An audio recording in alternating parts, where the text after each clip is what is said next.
capítulo 13.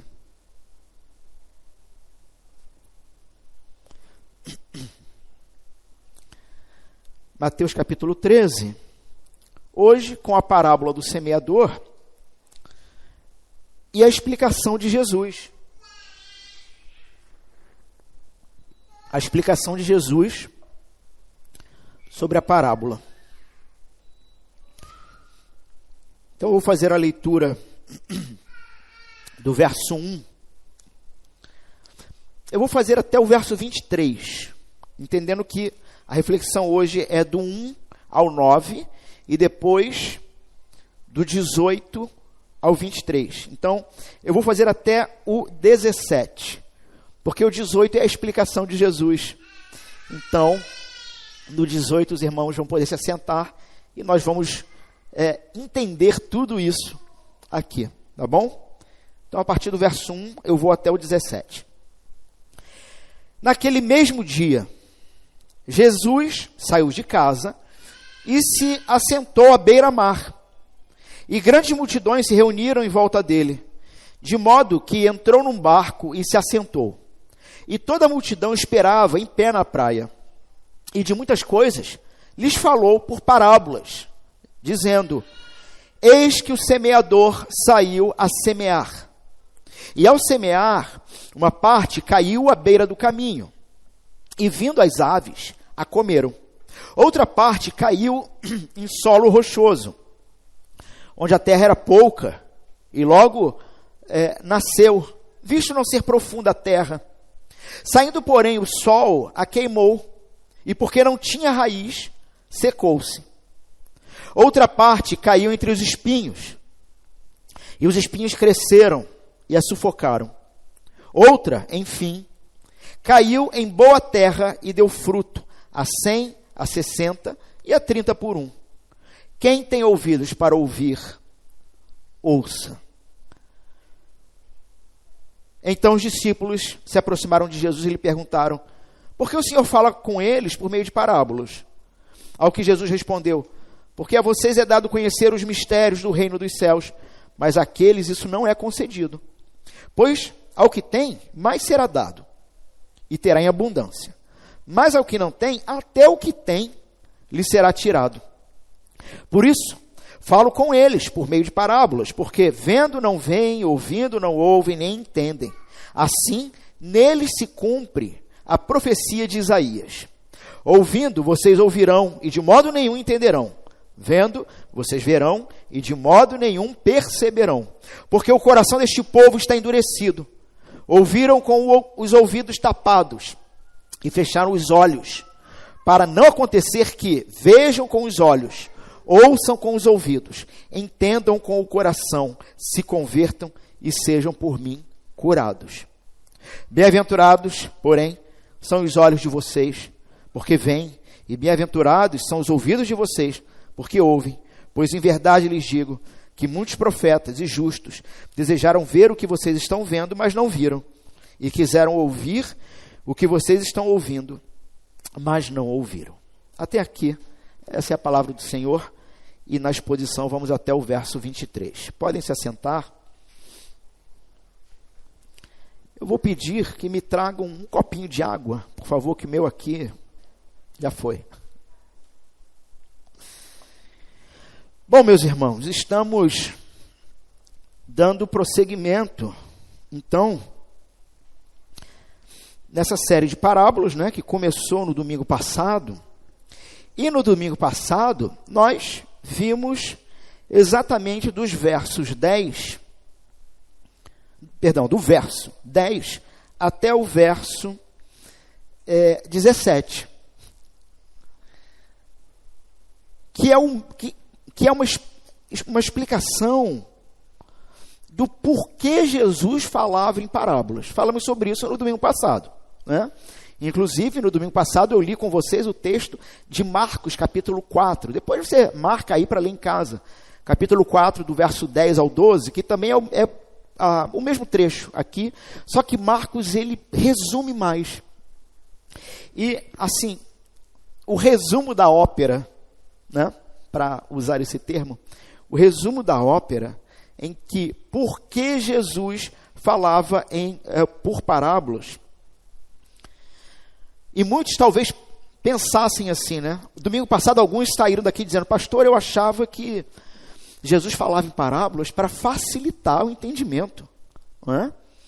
Mas nós lemos aqui no texto, e Marcos é mais pontual ainda ao dizer: não, é Jesus dizendo: eu falo com eles em parábolas para que eles não entendam, para que eles não se convertam. Mas a vocês, mesmo eu falando em parábolas, eles não vão entender. Vocês vão. Por quê? Verso 11. Porque a vocês, e Jesus aqui está falando com os discípulos, a vocês foi dado conhecer os mistérios do reino. Então, esse texto, ele foi uma espécie de prelúdio, não é? Para a série de parábolas que estamos começando. E, meus irmãos, essa série de parábolas, num certo sentido, ela vai ser parecida com a série do Sermão do Monte. Em que sentido? Quando há 2 anos atrás, mais ou menos, 2 ou 3 anos atrás, nós fizemos a série do Sermão do Monte, naquela ocasião, eu escolhi o texto,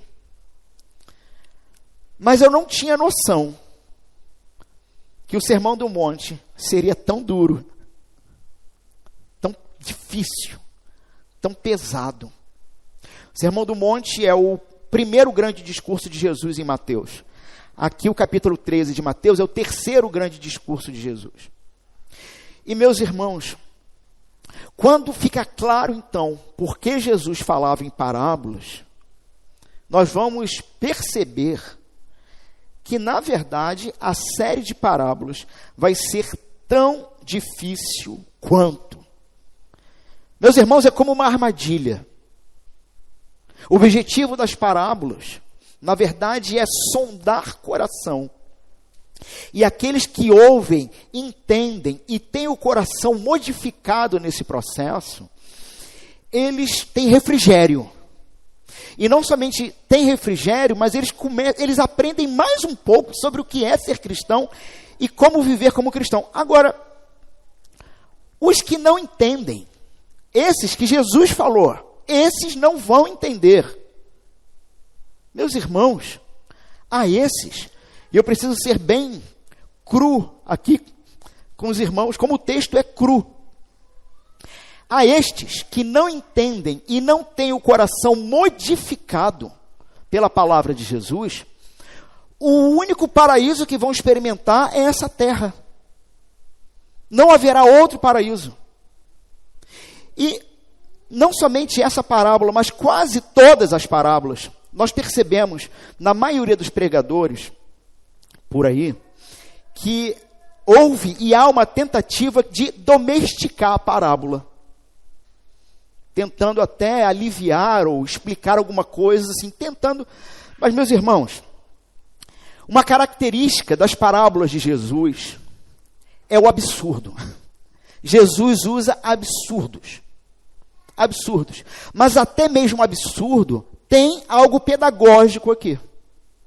Por exemplo, a parábola do semeador, que inclusive é a parábola que inicia, não é, uma série de 8 parábolas aqui no capítulo 13, e quando a gente vai lá no Evangelho de Marcos, que narra a mesma cena, Jesus vai fazer uma pergunta reveladora aos discípulos, lá em Marcos 4:13, a mesma cena, tá bom? Mas lá Marcos vai nos dar mais uma informação, que Jesus faz uma pergunta para os discípulos: vocês não entendem essa parábola?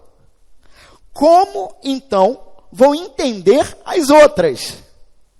Ou seja, essa parábola, ela é uma espécie de um portal, ou portões que se abrem para o que Jesus fala no verso 11. Os grandes mistérios de Deus, que só serão compreendidos por aqueles que Deus, de antemão, conheceu, predestinou e chamou pelo nome. E só esses vão entender. O texto, então, E eu falei isso no domingo passado, né? O verso 1 diz: naquele mesmo dia, Jesus saiu de casa e se assentou à beira-mar. Esse naquele mesmo dia é o capítulo 12 inteiro. E se você... O que aconteceu naquele mesmo dia? Irmãos, embates.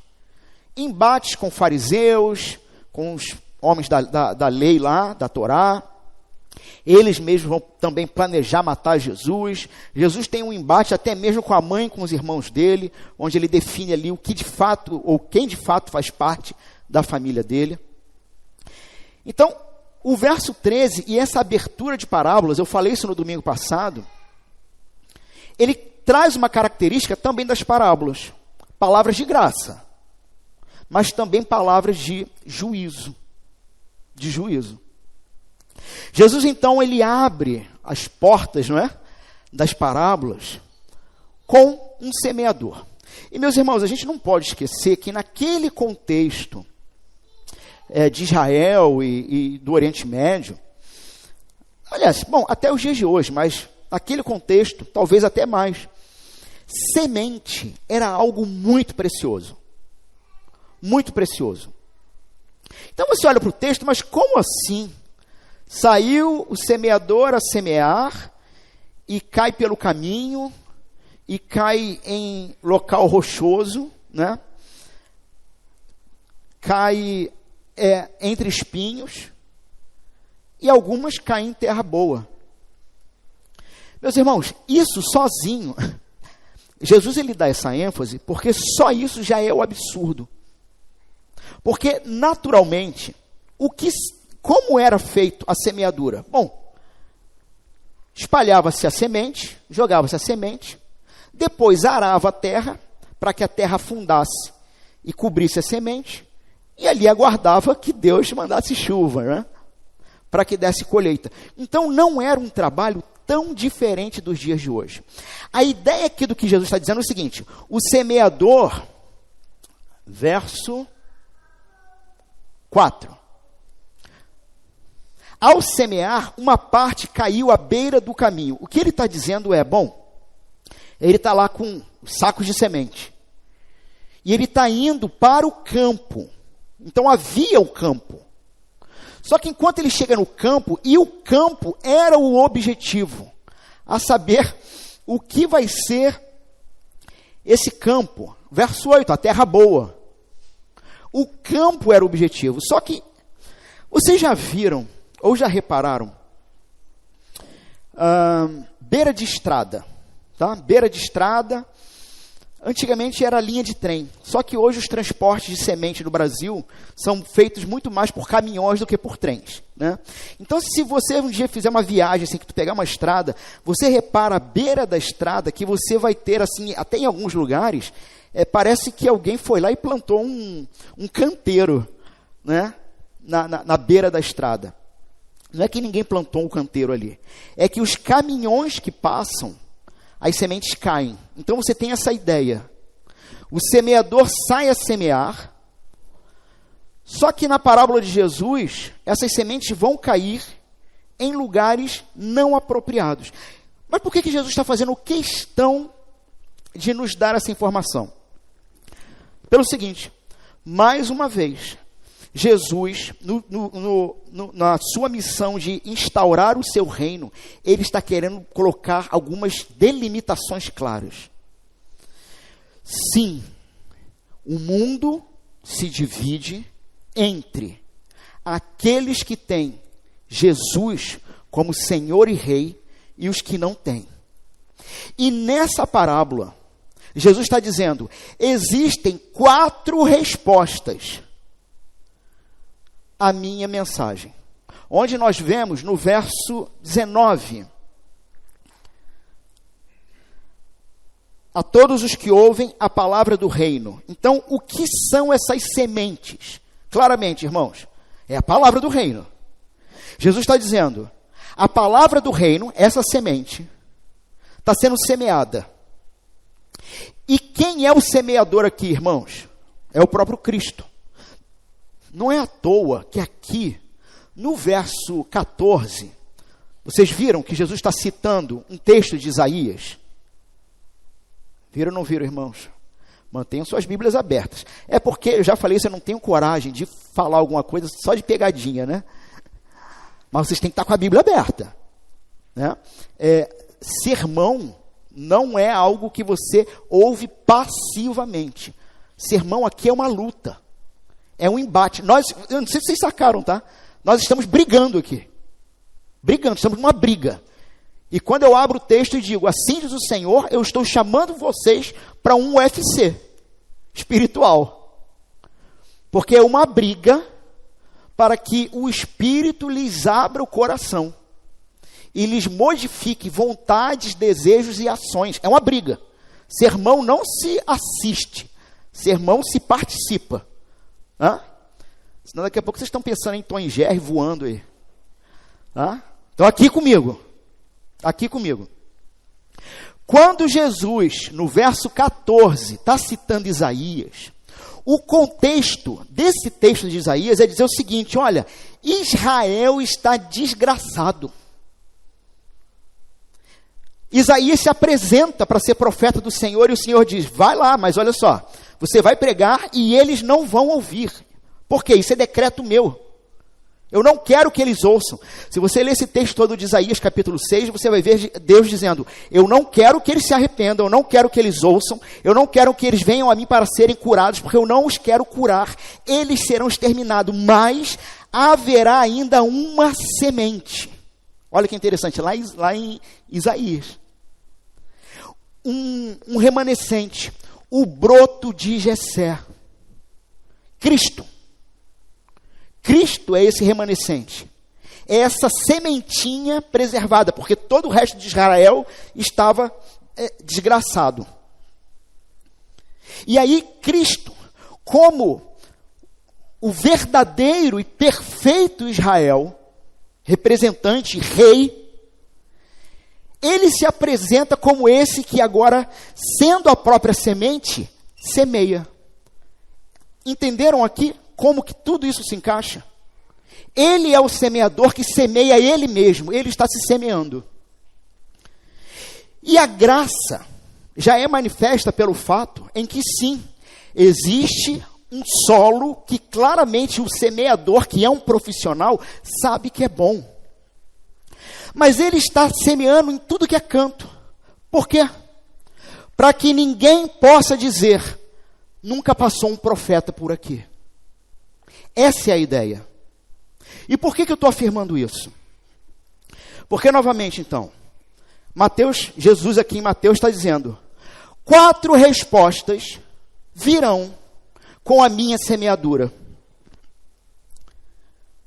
Mas apesar de serem 4, na verdade são 2.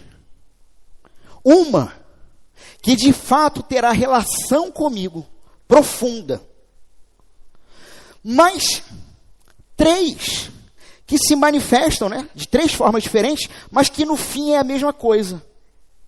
Estão perdidos. Ué, pastor, mas eu já li ou já ouvi que o segundo solo, alguns chamam inclusive essa parábola de a parábola dos 4 solos, ao invés do semeador. O segundo solo e o terceiro solo, poxa, me dá uma impressão que se alguma coisa for feita ali, reverte. Aí eu falo assim para você, não é isso que a parábola está dizendo, não. Aí você, desesperadamente, e o objetivo da parábola, meus irmãos, é deixar vocês desesperados, tá? Esse é o objetivo. É de fato vocês pedirem ao Espírito uma sondagem de Deus no coração para saber que solo eu sou, porque a ideia de Jesus é trazer o desespero, em que não confiemos em nossas obras, em que não confiemos em nossas práticas religiosas, mas se de fato recebemos a semente dele, somos solo bom, vamos confiar só nele. E aí você, então, desesperado, me perguntaria, mas pastor, às vezes eu me vejo na semente, no solo número 2. Vamos falar já sobre ele. Ou me vejo no solo número 3. Meu amigo, se esses solos, 2 ou 3, são uma constante, o que nós vamos ver no texto, é que você está dentro do grupo que ouvindo não ouvem, vendo não enxergam, não tem o coração mudado. E o texto aqui, e esse é o absurdo, ele não vai dar margem. Vamos ao texto? Espero que vocês já estejam bem assustados. Bom, verso 24 então, 18. A explicação. Ouçam, portanto, o que significa. E aqui, irmãos, em todo, do verso 13, aliás, praticamente todo o capítulo 13, né? Todo o capítulo 13. Mas essa parábola inicial, ela tem uma frase que talvez seja uma frase-chave aqui de Jesus. Quem tem ouvidos para ouvir, ouça, porque eu vou falar com todos, até com os que eu sei que não vão se converter. Eu vou falar com todos. E aí, verso 18. Ouçam, portanto, o que significa a parábola do semeador. A todos os que ouvem a palavra do reino e não a compreendem, vem o maligno e arrebata o que lhes foi semeado no coração. Este é o que foi semeado à beira do caminho. Então vamos para esse primeiro solo. Verso 4. E ao semear, uma parte caiu à beira do caminho, e vindo as aves, a comeram. Talvez esse primeiro solo, ele é o de mais fácil percepção, não é? Talvez ele seja o que a gente entende de forma mais simples.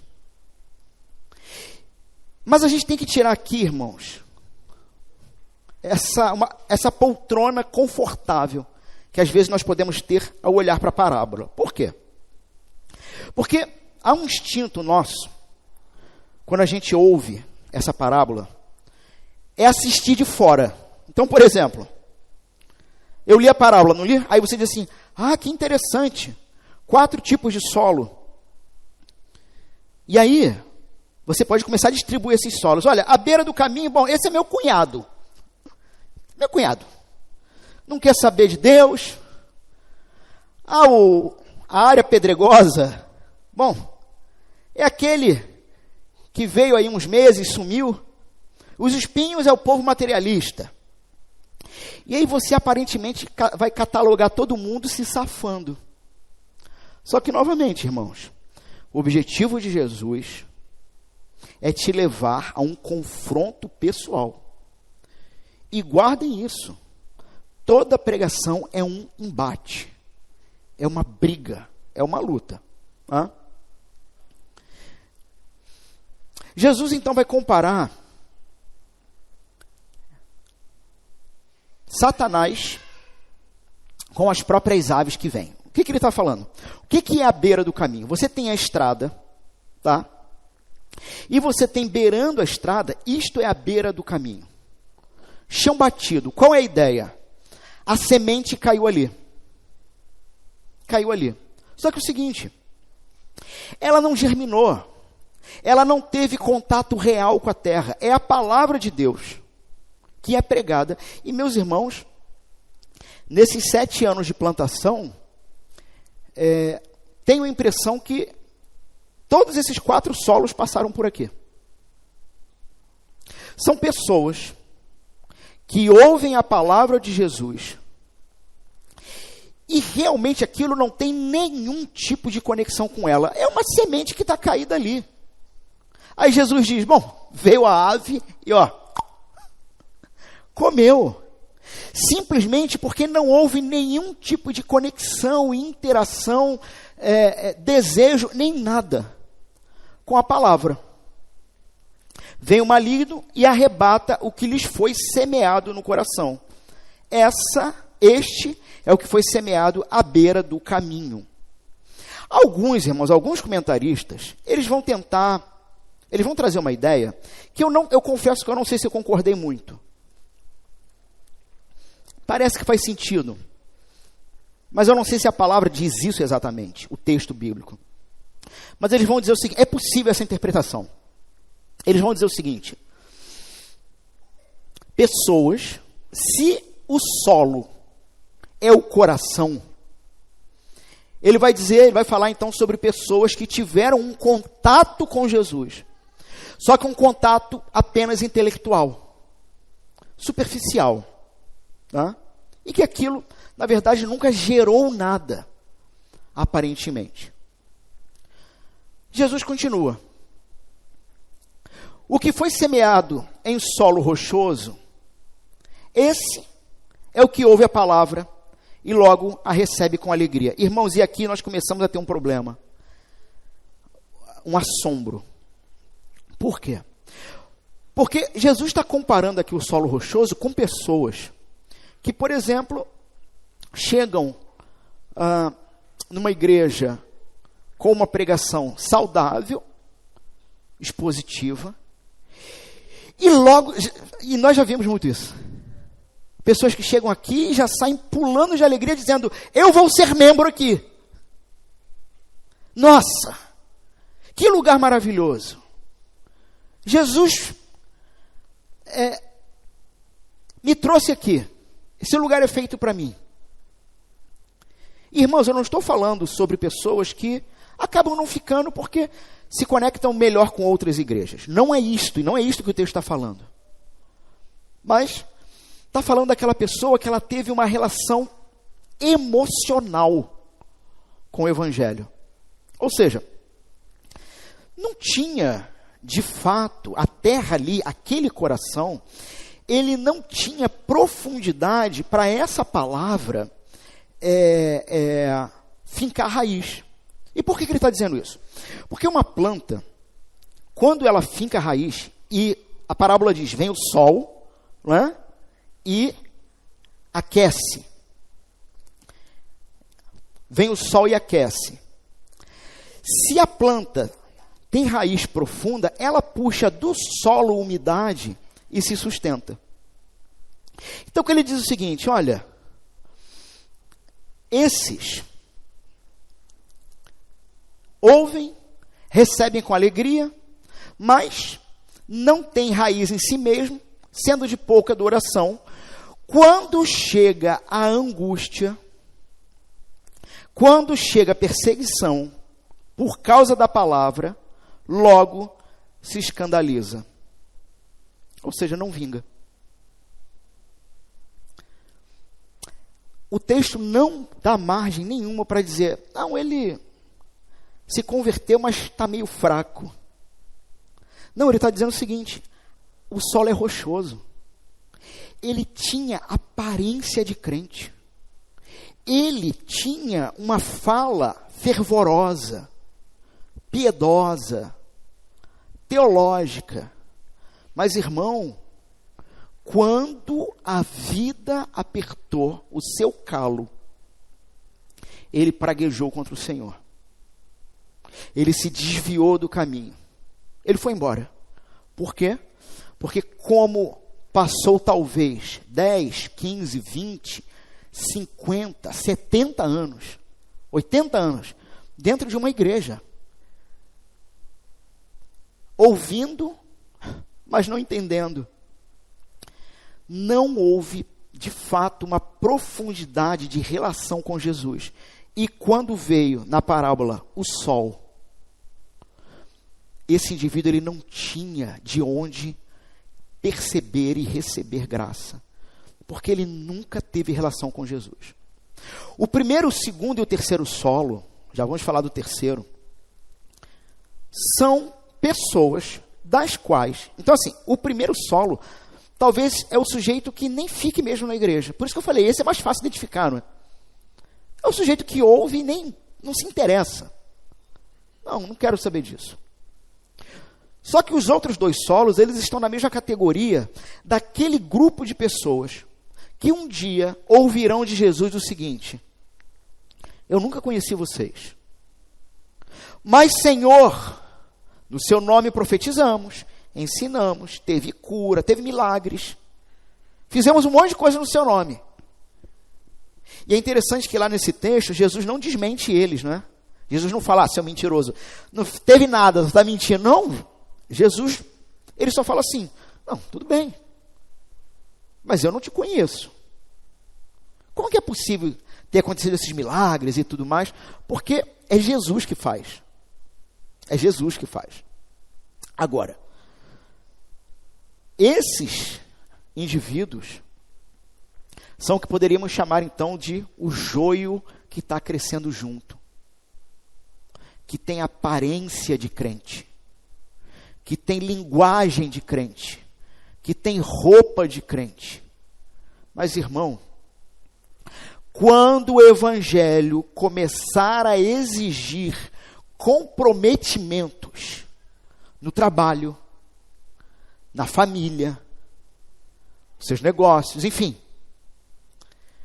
quando o sol vier e começar a apertar para provar você quem você é, esse indivíduo, o solo pedregoso, ele facilmente vai mostrar quem ele é. Alguém que não tem relacionamento algum com Deus. Alan, mas se trabalhar essa terra... Não, irmão, olha só. O texto não abre margem. Jesus, ele é pontual em dizer: só existem aqueles que estão comigo, os que estão contra mim. E os que estão contra mim se travestem de pessoas que são meus amigos, mas não são. E o dia mau vai revelar a verdade. E aí, Jesus vai explicar o terceiro solo. O terceiro solo está no verso 7. Outra parte caiu entre os espinhos. E os espinhos cresceram e a sufocaram.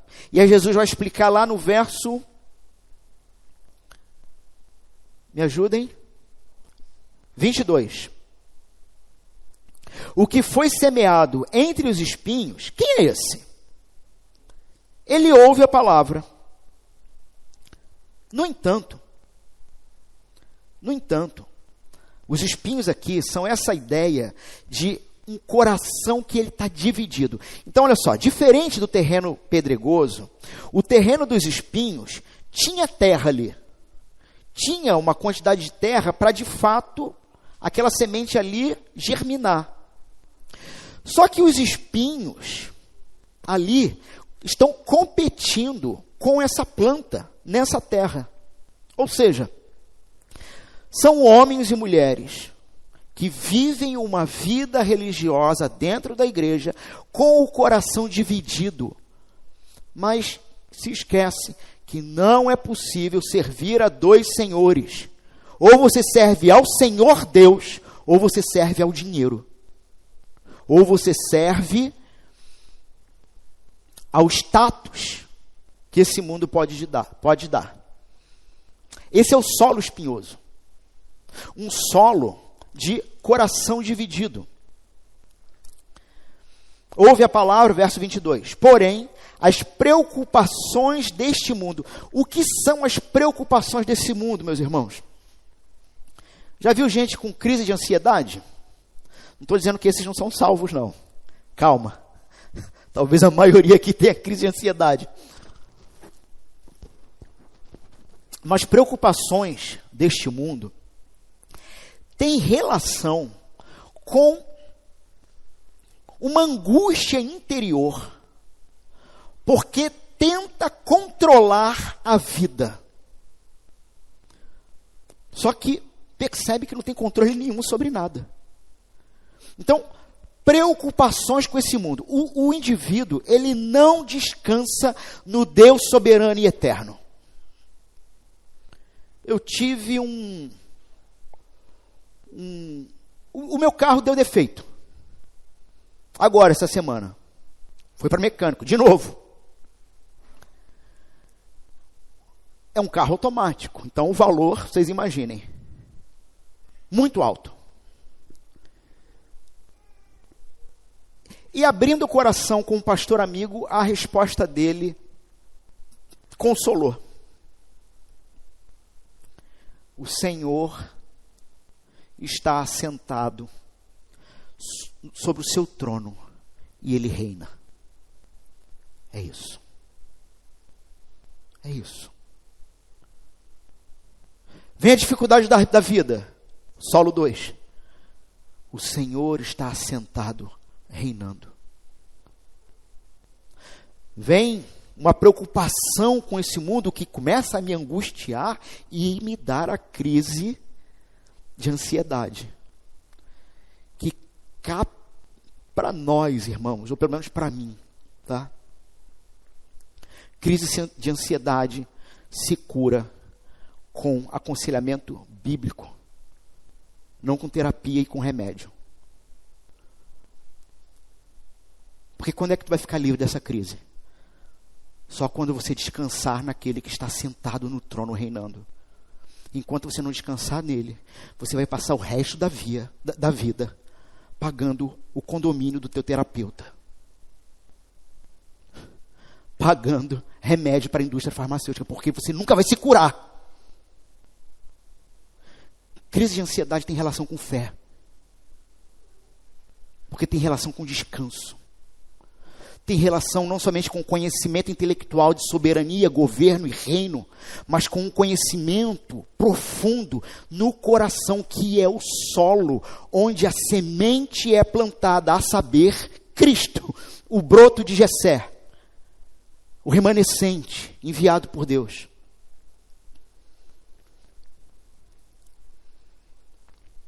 Eu penso que a área de psicologia da mente é igual, lembra daquela música? Polícia para quem precisa de polícia. É a mesma coisa. Eu não descarto essa área. Mas me parece que o ser humano banalizou e acha que tudo vai resolver no divã. E não vai. Não vai. Bom, então Jesus está falando. O espinho, o coração dividido, tem relação com as preocupações, então, deste mundo. Então, é aquela pessoa, eu não vou mais sair de casa, porque o Rio de Janeiro está muito violento. Está. Mas o Senhor está assentado no seu trono e Ele reina. Eu não posso parar minha vida. Eu não posso travar minha família. Eu não posso me acovardar na missão.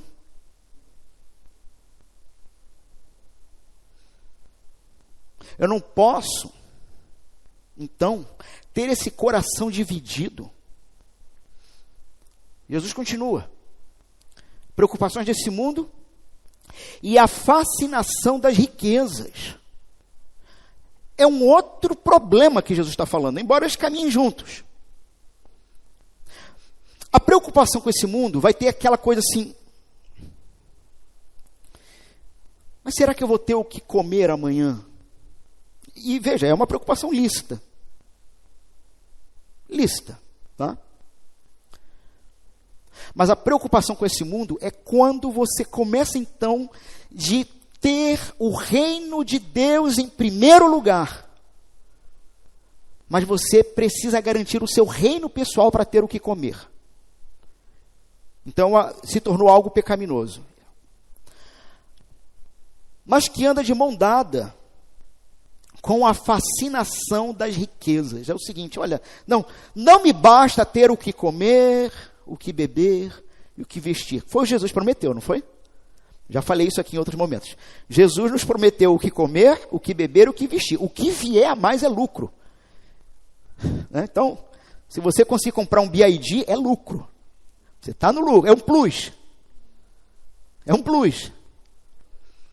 Mas o sujeito, ele não está, ou a sujeita, não está satisfeito com o que beber, o que comer, o que vestir. Não está satisfeito com a sua família. Não está satisfeito com a sua igreja. Ele realmente, e faz disso um projeto de vida, precisa ir à Disney. Precisa ir para Dubai, sei lá.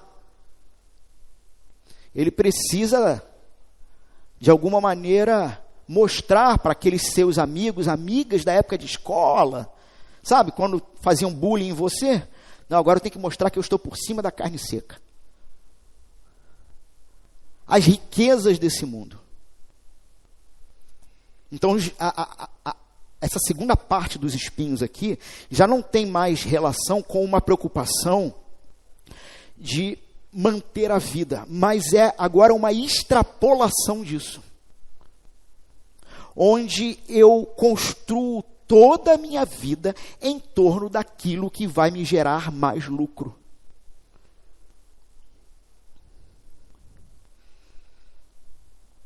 E de novo, irmãos, parafraseando aqui o pastor Joel hoje de manhã, que também pregou esse texto, não há nada de errado em crescer, em aumentar rendimento, desenvolver, ter mais diplomas, ter mais fonte de renda. Em si não há nada de errado. Mas o que esse solo apresenta é um coração dividido, onde realmente ele não sabe muito bem o que escolher. E de novo, pastor, então, poxa, eu tenho andado assim. Será que... Olha, o que a parábola está dizendo é que você não é crente. É isso. Que coração dividido é um coração não rendido ao Deus que se fez homem e se coroou rei da criação. É isso. É isso. O que significa que talvez muitos de vocês nessa noite precisem se converter nessa noite. E falo aqui de forma crua mesmo. Porque a parábola é crua. É isso.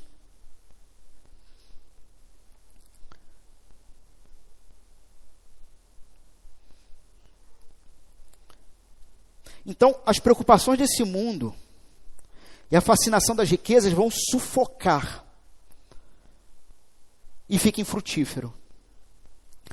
Sufocar aqui, meus irmãos, a palavra para sufocar, sabe o que é? É pegar pelo pescoço e apertar.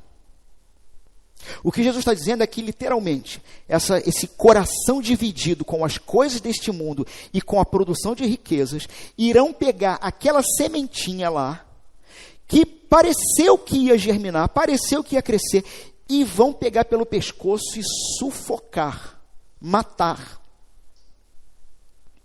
Ou seja, não vingou, não houve conversão. Eu não sei se vocês já pararam para pensar, de fato, o que é ou como se dá conversão. E a ideia da semente é maravilhosa para isso. E aqui a gente caminha para o quarto solo, né? O solo bom. O que é conversão? Irmãos, ou como se dá, não é? Eu acho que muitos aqui já devem ter, na época de escola, feito trabalho científico do feijãozinho no algodão. Alguém não sabe do que eu estou falando? Feijãozinho no algodão. Então, como é que era? Você ia lá, trabalho de ciências. Feijão no algodão, botava lá na sua janela, no seu quarto, vira e mexe, jogava um pouquinho de água, e tu fica ali esperando. Aí passa um dia, 2 dias, ou uma terra, bota na terra mesmo. 3 dias, uma semana, tu fica olhando para aquele negócio. Bom, vou continuar jogando água. E um dia,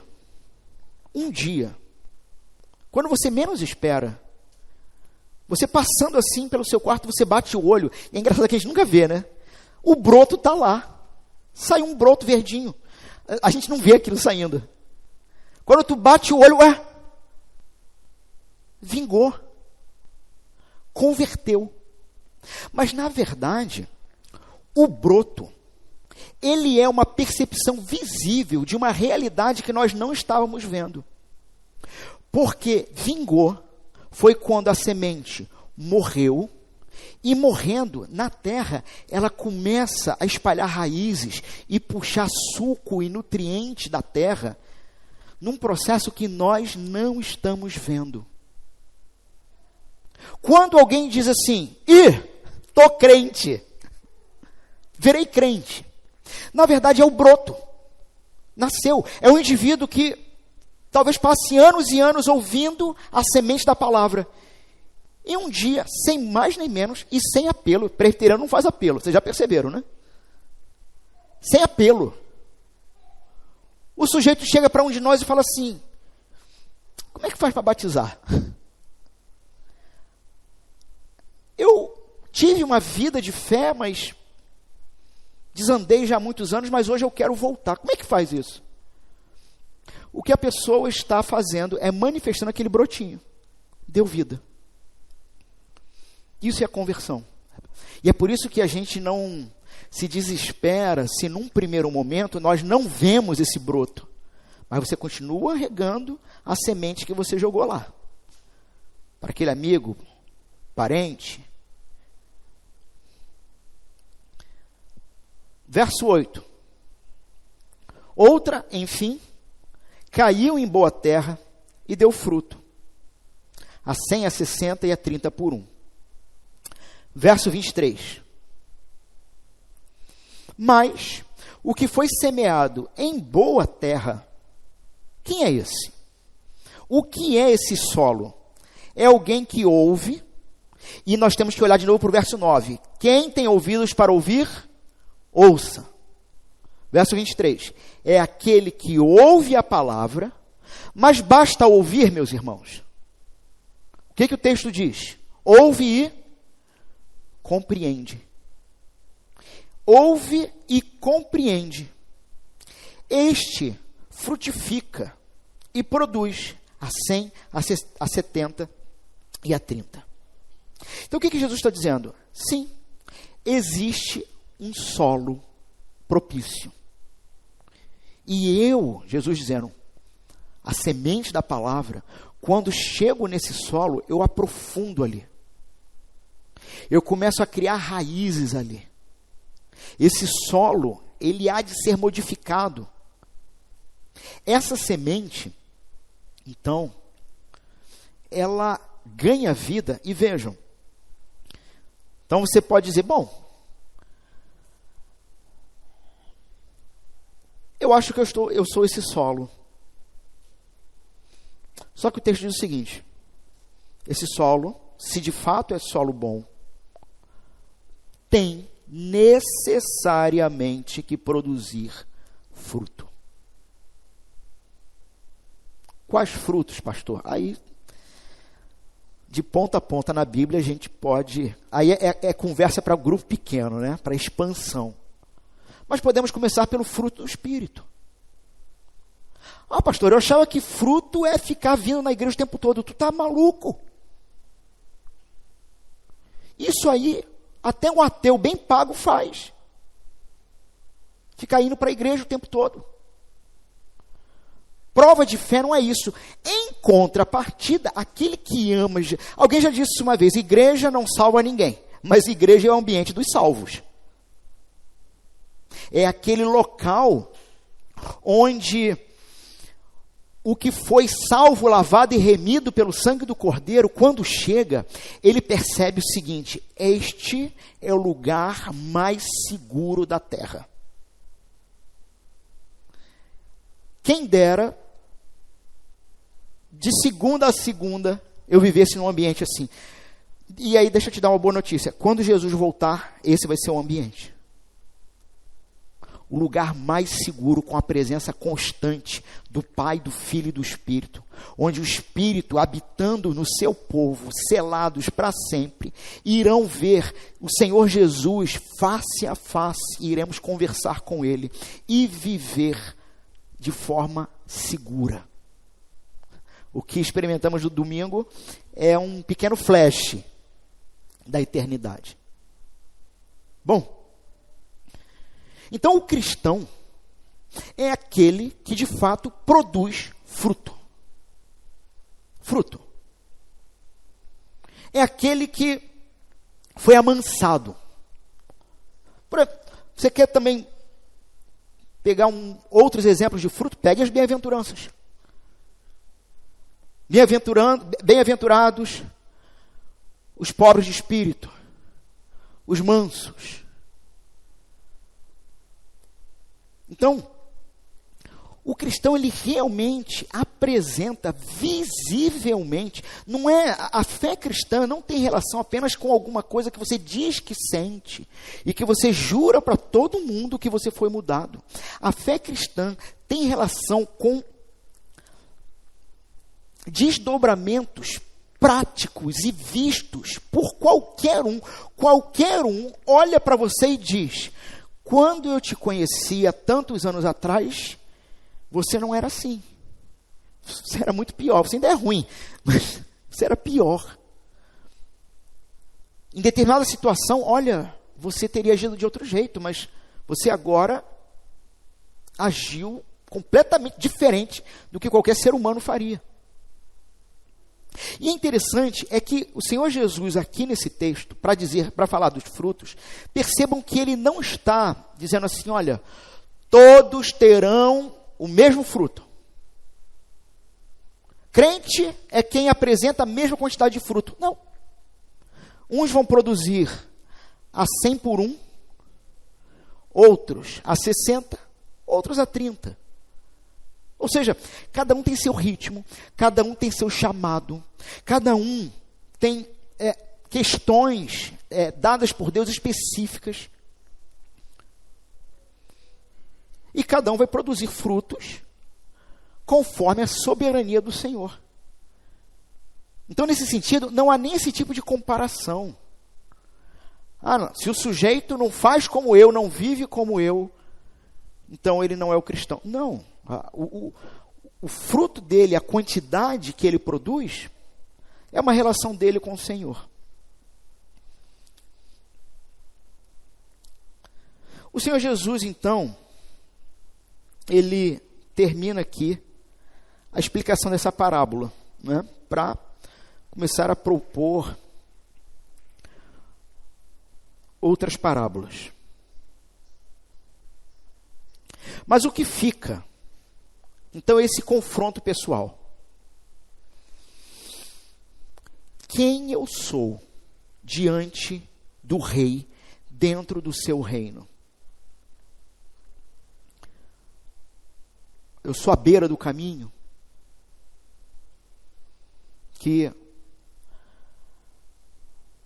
visito a igreja de vez em quando. De vez em quando um amigo do trabalho me fala de Jesus. Mas, cara, o maligno, as aves, vem e tira aquilo fácil, porque no fim das contas aquilo não me interessa. Eu sou... E aí, se você for esse, meu amigo, não tem jeito para você não. Eu estou usando o absurdo da parábola. Pode ser que você seja o solo fértil, mas não chegou ainda o seu tempo. Isso pode acontecer. Só que, para usar restritamente o que Jesus está dizendo na parábola, ele está dizendo: o solo fértil, quando recebe a semente, ela aprofunda a ponto de germinar e produzir muito. Os outros não. E você conhece a árvore pelo fruto. Ah, pastor, ninguém pode me julgar, só Deus. Pois é, isso tinha que te dar mais medo. Porque Deus conhece realmente o que você ama. E Ele sabe que você ama muito mais outras coisas do que Ele. Então, algumas aplicações aqui, irmãos.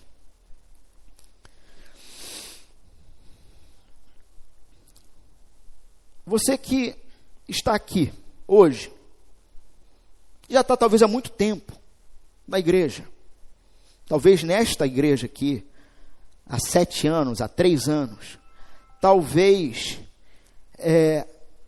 vindo de outras igrejas há 20, 30, 50 anos. Membro antigo, conhece tudo, canta tudo, talvez já ouviu essa parábola umas 500 vezes. Você é o que mais se acha terra boa. E talvez seja você que eu tenho mais receio. Porque o espinho mais educado, mais discreto, mais respeitável, pode ser o seu. A preocupação de dar conta da vida, o discurso de eu só preciso de um pouco mais, uma ideia de uma busca por uma segurança que nunca satisfaz, que nunca chega. E você continua vindo e vindo à igreja, continua cantando, e eu te pergunto sem rodeio, o que a palavra de Deus do domingo passado mudou na sua vida até sexta-feira passada? E é uma pergunta honesta. Sabe? A gente não está aqui no campo das ideias, não. É no campo real. Se você ouvir um sermão, alguém com a Bíblia aberta dizendo assim diz o Senhor, no domingo passado, o que aquela semente que foi semeada, talvez a gente pudesse até usar essa percepção, essa ilustração. Saiu o semeador a semear. Eu estou aqui, semeando. E tem 4 solos aqui. Então você foi semeado no domingo passado. O que a palavra que você ouviu domingo passado produziu na sua vida até sexta-feira? Se a resposta honesta for nada, a semana me engoliu. Meu irmão, o espinho está crescendo e você não está nem chamando aquilo de pecado. Talvez você faça parte daquele grupo que chegou há pouco tempo e está empolgado. E meus irmãos, se tem uma coisa que o conselho dessa igreja não se ilude já há alguns anos, é com pessoas empolgadas. A pessoa já chegou muito serelepe, muito... E eu estou ensinando isso para vocês também. Não se iludam com empolgação. Para nossa tristeza, uma determinada moça, há poucos anos atrás, participava de tudo. Hoje, coisa de alguns meses, participando de tudo.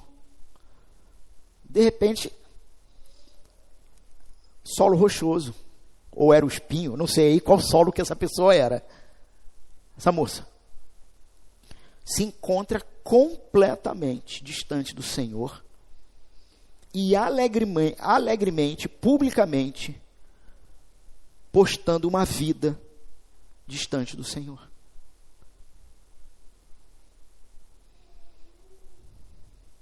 Meus irmãos, a empolgação nesse texto, ela é verdadeira. O texto não está dizendo que é uma empolgação falsa. É verdadeira. Recebeu a palavra com alegria, como a segunda terra, mas ouve o que a segunda terra tem para ensinar. Veja, alegria sozinho, sabe? Empolgação não é raiz.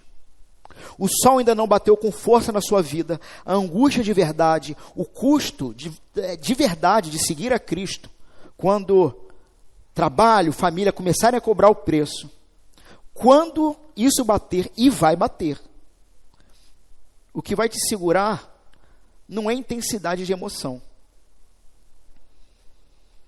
é a raiz que precisa de fato ser encontrada em Cristo.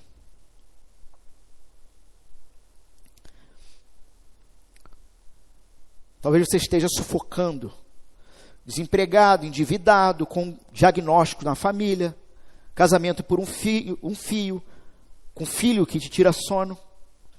Você está debaixo desse sol pesado, talvez nesse momento. Para você eu não vou dizer cuidado para não tropeçar, porque você já está com a água no pescoço. Mas eu vou dizer outra coisa. É agora no aperto que a raiz se revela. Entenda, eu não estou dizendo que o cristão não vai passar por essas coisas. Mas eu estou dizendo que ele não vai ter uma fé desenganada.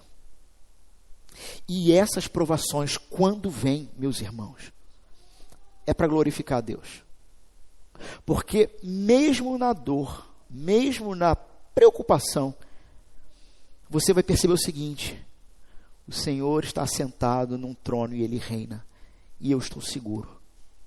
A minha fé está segura no Senhor. Meus irmãos, de tudo, e caminhando para concluir, verso 18 diz o seguinte: ouçam, portanto, o que significa a parábola do semeador. E verso 23, mas o que foi semeado em boa terra é o que ouve a palavra e a compreende. Este frutifica e produz a 100, 60 e 30 por 1.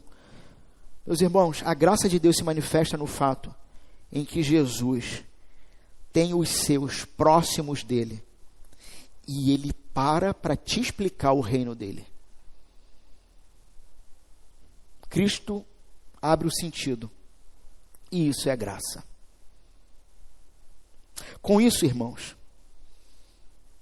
algo precisa ficar claro: ninguém abre os próprios ouvidos, ninguém amacia a própria terra, mas é Cristo que graciosamente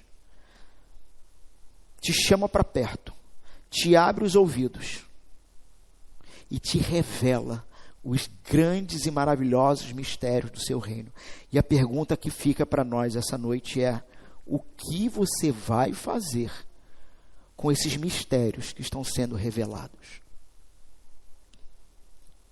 Esse mesmo Cristo que abriu o seu entendimento, uma vez que ele abriu, agora ele vai trabalhar a tua terra, o teu coração.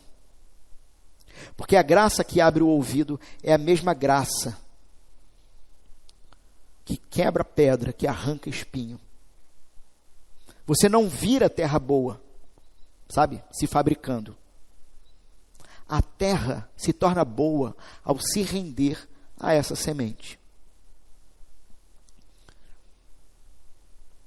Mas lembrando que render-se não é relaxar, mas é temer, um medo santo de quem entendeu pela primeira vez que...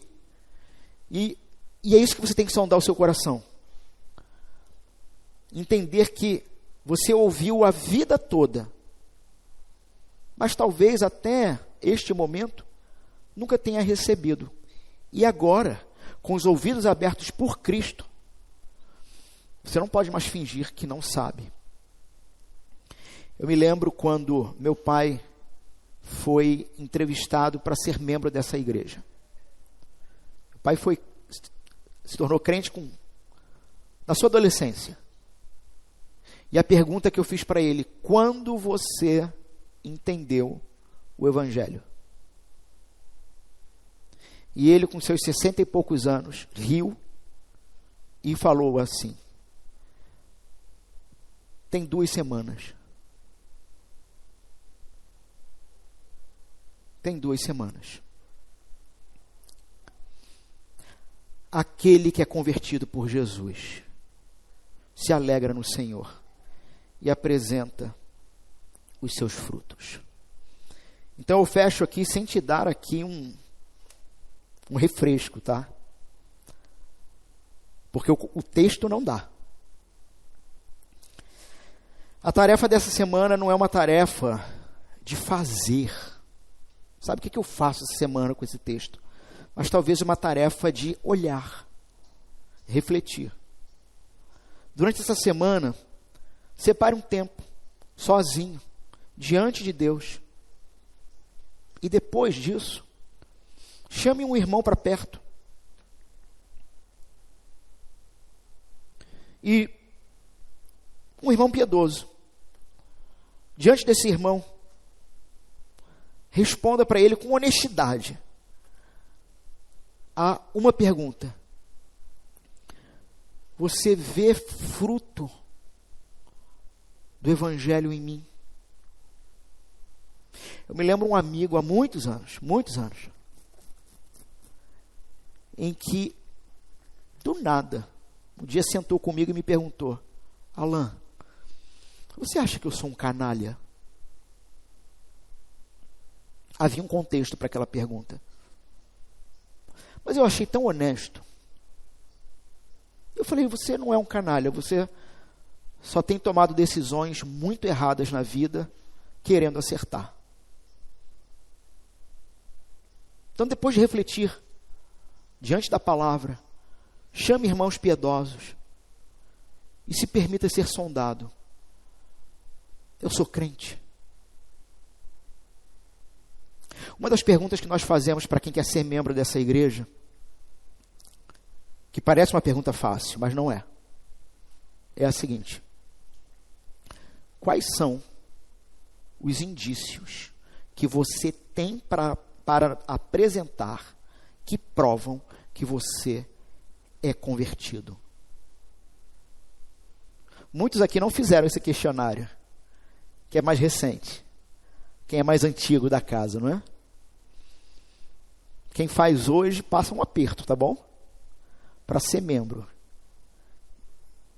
E vai apertar cada vez mais. Mas você que não fez, não respondeu isso, talvez seja uma pergunta que precise te incomodar o resto da semana. O que eu posso apresentar que confirme de fato que eu sou um cristão?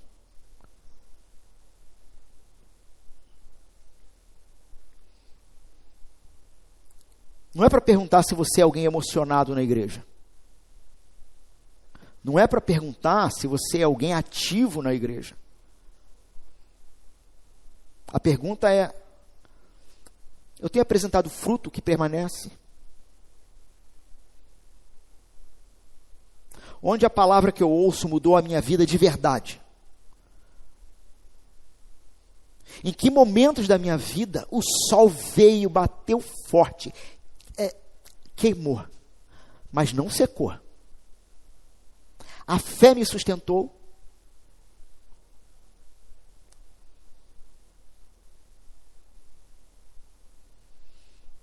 E se diante de todas essas perguntas você não encontrar resposta, não tente arrumar argumento para tranquilizar o coração.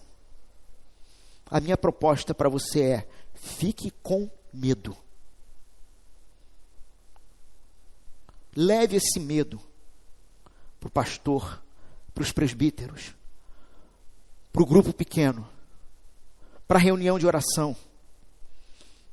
Porque esse medo, se for de Deus, é o melhor amigo que você pode ter agora. Porque é ele que separa quem só pareceu cristão de quem, de fato, recebeu a semente e se tornou um cristão. Quem tem ouvidos, ouça. Se Cristo abriu os seus, não simplesmente, não durma com isso, mas de fato, trabalhe essa semente que germina junto com seus irmãos. Amém. Feche seus olhos.